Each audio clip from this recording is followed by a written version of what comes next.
Hello guys, welcome to Gadget Pool. Combining an echo speaker to the Fire TV into a single gadget seems like a very obvious, inevitable move for Amazon to make. Today that unification is happening, and the end result is the $120 Fire TV Cube. Pre-orders begin now. The Prime members can buy it for $89 if they order on either June 7th or 8th. For now, the Cube is only available to US customers. It pairs Alexa's Assistant Smart's enhanced free voice command with Amazon's popular 4K streaming device. But the Fire TV Cube is designed to be much more than a set-top box that can also tell you the weather or control your smart home accessories. The third key aspect of this product, and the most surprising one, is that it's also a universal remote. All four sides of the Cube house IR blasters that allow the device to communicate and control everything in the average person's TV setup, from cable boxes to soundbars to AV receivers. The Fire TV Cube also controls the television itself over HDMI-CEC, so it can automatically power on the screen whenever one of your Alexa voice requests warrants it. If you ask for the weather, the Cube will answer using its own built-in speaker. But if you say, "Alexa, play Wild Wild Country," the TV will turn on and Netflix will pull up the show. A few companies like Dish and TiVo already support Alexa to some extent. But integrating IR and making it such a central piece of the Fire TV Cube is an admission that adoption isn't happening fast enough for this device to meet its potential for convenience and wide home theater compatibility. Alexa alone isn't enough, so IR blasters it is. In the box, you even get a separate IR extender, which you can run down into a cabinet if there are components that the Cube's own multidirectional signal can't quite reach.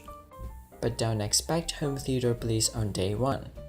Amazon is starting out with what I'd consider a realistic level of ambition, and the Cube isn't ready to replace Logitech Harmony Remote yet, nor is it as sophisticated and forward-looking as something like the Revew. IR blasters have limitations and can sometimes get ripped up, but they allow the Cube to do some genuinely useful things already. Alexa can control the volume for your TV or soundbar, even when you're viewing content on a completely different HDMI input. It can also change between those inputs on command. And it seems to work surprisingly well with some cable boxes. Amazon showed me the Cube changing to a particular channel on a Spectrum box with a simple, natural voice command such as "Alexa, tune to ESPN." It can similarly control set-top boxes for Comcast, DirecTV, and Dish. Saying "Alexa, go home" will always switch you back to the Fire TV Cube's own HDMI input and home screen. Amazon isn't letting the Cube control things like game consoles or Blu-ray players yet, but it says that it will get more powerful with the time and software updates. Unfortunately, you have to use voice for things like volume control, since the bundled Fire TV remote remains unchanged and doesn't have volume buttons. There's still a voice button and integrated mic for situations where you need to speak to Alexa quietly. Aside from its IR tweaks, the Fire TV Cube is basically a hybrid Echo Dot and Fire TV. It has the easy-to-use interface shared by Amazon's other streaming devices, but it's refined in certain places for voice control. The far-field mic array is also different than on a regular Echo.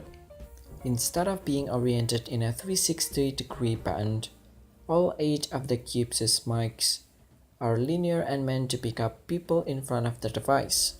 Sandeep Gupta, Amazon's VP of Smart TV and Home Products, told me that the mic array was designed to recognize the Alexa hotword even over audio coming from a TV or soundbar beside it. The Fire TV Cube supports HDR10 and Dolby Atmos sound, but it lacks Dolby Vision playback. The Apple TV 4K is the only set-top box that will do all of the above once the next versions of tvOS ships. And unfortunately, Amazon and Google still haven't worked out their issues, so a native YouTube app remains MIA. However, you can still load it in a browser like Firefox. On the Echo side, you can run through the usual gamut of Alexa commands, and it works just as you'd expect.